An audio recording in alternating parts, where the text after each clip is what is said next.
What is pollution? In the 14th century, pollution had an exclusively spiritual and immaterial meaning.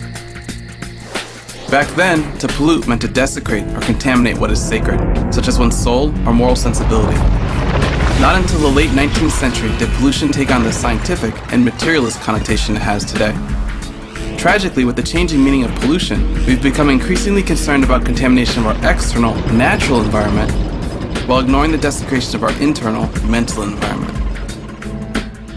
Although you would never intentionally ingest poison, many of us continue to consume toxic information and visual pollution every day, thousands of times per day. Advertising is an infotoxin, a symbolic pollutant that targets our mental environment. Junk food makes us obese, but junk thoughts and advertisements may harm us more, because unlike fast food whose consumption is always intentional, fast thoughts hit us unawares. Walking down the street, our eyes devour billboards whose carefully crafted imagery hit us on a subconscious, spiritual level. We are poisoned by each ad.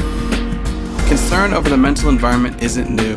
Generations ago, the French writer Émile Zola wrote the following story as a warning. Let me tell you the story of a man killed by advertising. So begins Zola's satirical Death by Advertising, a short story published in 1866 that describes the swift decline of Pierre Landry, a naive believer in the claims made by advertisers. Throughout his life, Pierre suffered hardship because he bought whatever advertisers told him was best. He overpaid for a paper-thin mansion on swampland, lost his hair because of a tonic, and suffered health problems from popping pharmaceutical pills. But most tragic were the effects of advertising on his mind. Pierre organized his bookshelves based on sales rank, reading only the newspaper reviews and the back cover of a book to discover what he ought to think about it. Losing his ability to think critically and full of half-formed ideas inherited from the ads he saw, Pierre, poisoned by advertising, died a moron's death. Today we are all Pierre Landry.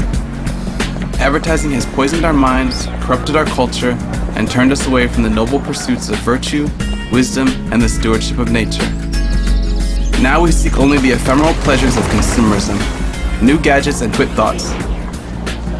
Advertising obscures our vision, preventing us from seeing that our civilization is marching towards ecological collapse because of our overconsumption.